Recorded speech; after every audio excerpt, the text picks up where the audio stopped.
манай Монгол улсад нэг 900-аад 890 хэдэн мянган гэр бүл байдаг. Тэгээд жилдээ нэг 20-од мянган гэр бүл гэрэлтэй бүртгүүлээд байж байна.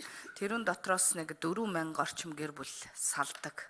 Тэгэхээр ингээд үзэхээр үндсэндээ нэг 4-5 гэр бүл тутмын нэг нь гэр бүл салаад байгаа юм л да. Тэгэд энэний учир шалтгаан ер нь юу юм бэ гэхлээр мэдээж одоо зарим тохиолдолд мэдээж ажилгууд л хамгийн одоо нийгмийн хамгийн гол шалтгаан нь болж байгаа. Тэгээд тэрүүнээс гадна ерөөсөө энэ нөгөө төрөөс үзүүлж байгаа үйлчлэгээ гэр бүл рүүгээ очихгүй байна л гэсэн үг. Анхан шатны үйлчлэгээ. Тухайлбал гэхэд хөдөө орон нутагт байгаа нэг сумын төв дээр ээж нь хүүхдээ авчираад байдаг. Аав нь тэр малаа маллаад одоо хөдөө орон нутагт авэж идэг. Инхээр нөгөө залуу гэр бүл өстой биеийн хол бол сэтгэл нь ч гэсэн бас дагаад хол олчдөг.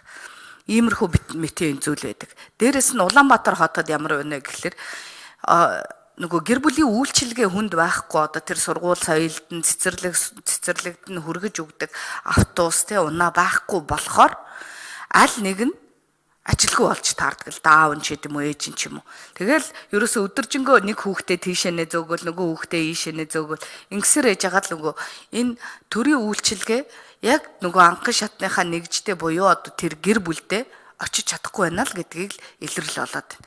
Тэгэхээр уул нь бол энэ гэр бүлийн тухай хуулийн хамгийн гол зарчим бол яаж энэ Монгол гэр бүлийг бат бөх байлгахгүй, яаж эднэрийг тогтвор сууршилтай байлгахгүй, яаж одоо ингээл ястай нөгөө хайртай дуртай гэж байгаа л тэгснийхаа дараа ястай насан эцэс хүртлээ хамтдаа амьдрахыг л мэдээж анхандаа бол зорьсон байж байгаа. Тэгсэн мөртлөөсөө ингээд нөгөө амьдралын энэ бэрхшээлийг давж чадахгүй улмаас энэ гэр бүлээ салаад байна л да. Энийг ерөөсөө тийм тоон статистикл харуулад байна. 4 гэр бүл тутмын 5 гэр бүл тутмын нэг нь гэр бүлээс суцлуулж яана гэдэг чинь энэ ерөөсөө төрийн анхан шатны үйлчлэгээ. Тэрийг бол заавалчгүй томоос эхлэхийн шаардлагач байхгүй. Яагаад бид нар энэ нөгөө төрийн үйлчилгээ тэгээд тэр дотроо бол гэр бүлийн асуудал хариуцсан төрийн захиргааны төв байгууллага ер нь бас энэ үйл ажиллагаа хийж чадж гэнэ үгүй юу гэдэг л асуудал болж байна. Бусад улс оронд гэр бүлийг хариуцсан бүхэл бүтэн яам байж байна.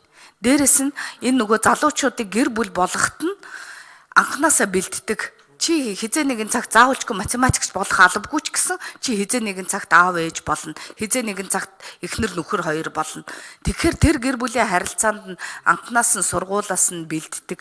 Энэ хичээлийг өгөх энэ бүх эрх зүйн орчин маань өөрөө бол бас алдагдаад байна л да. Тэгэхээр энэ гэр бүлийн үйлчилгээг, энэ төрөөс үзүүлэх үйлчилгээг тэр дотроо анхан шатны нэгжид энэ үзүүлэх үйлчилгээг ер нь хэрхэн яаж тусгасан бэ? Тэгээд дээрэс нь бид нар ингээл нөгөө гэр бүлийн асуудал ярих гэхээр л энэ нийгмийн бодлогын асуудал мэтэр ингээд ойлгоод байдаг. Нийгмийн бодлогын байнгын хорооны асуудал байдаг. Яг мөн чанартаа манай хууль зүйн байнгын хорооны асуудал байгаа л да. Яагаад гэхээр энэ бол иргэний нийгмийн харилцаа. Дээрээс нь бид нар ерөөсөө нийгмийн хамгийн анхан шатны нэгж болох энэ гэр бүлийг бат бөх байлгахыг ерөөсөө л энэ эрх зүйн хүрээнд дэмжих орчныг бий болгож байна.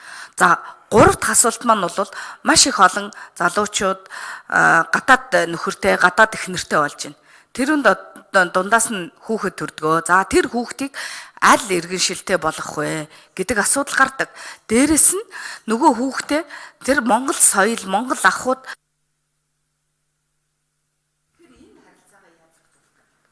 За чин зэрэгсээд хариулъя.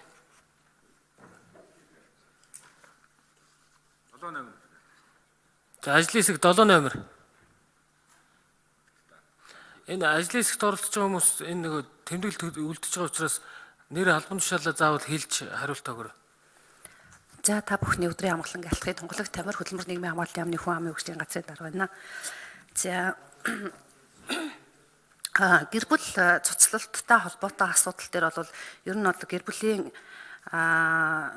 доктортой амьдралыг дэмжих, за хүүхэд жирэмсэн болоод хөхүүл эсвэл бага насны хүүхдээ эмэгтэй өргөдөл болсон бага насны хүүхдээ эрхтэй өндөр насны хөдөлмөрийн чадваргүй гэр бүлийн гишүүний хууль ёсны ашиг сонирхлыг тэргүй ээлжинд хамгаална гэж заасан байгаа. Тэгээд энэ дээр бид төрөөс гэр бүлд бол үндсэндээ бол 5 чиглэлийн дэмжлэг үзүүлэхээр хуулийн жишээнээр тусгасан байж байгаа. За гэр бүлийн эрүүл аюулгүй амар тайван орчныг бүрдүүлэх, за гэр бүлийн орон байртай байх нөхцөлийг бүрдүүлэх, за мөн иргэдэд гэр бүлийн боловсрол олгох сургалт зөвлөгөө мэдээллийн үйлчилгээ үзүүлэх, дараагийнх нь бол гэр бүлийн тогтвортой амьдралыг дэмжих, 5 дугаарт нь гэр бүлийн гишүүдийн хөдөлмөрлөх аж ахуй эрхлэх нөхцлөөр хангах гэдэг ингээд үндсэн болвол яг 5 чиглэлээр дэмжлэг үзүүлнэ гэдэг яг энэ асуудал дээр одоо гэр бүл цоцлолт, гэр бүл төлөвлөлттэй холбоотой асуудлууд дээр сэтгэл зүйн зөвлөгөө өгөх, за мөн гэр бүлийн боловсролыг дэмжих сургалтыг болвол зайлшгүй одоо бүх шатанд боёо боловсролын байгууллагын бүх шатанд гэр бүлийн боловсрол олгох сургалтыг заавал оруулах гэсэн энэ асуудлуудыг болвол тусгаж өгж байгаа. Тэгээд засгийн газар болвол яг энэ 5 чиглэл дээр хөтөлбөр боловсруулж ажиллана гэсэн ийм асуудлыг тусгаж өгсөн байгаа. За гарамж өгөх асуулт асууя.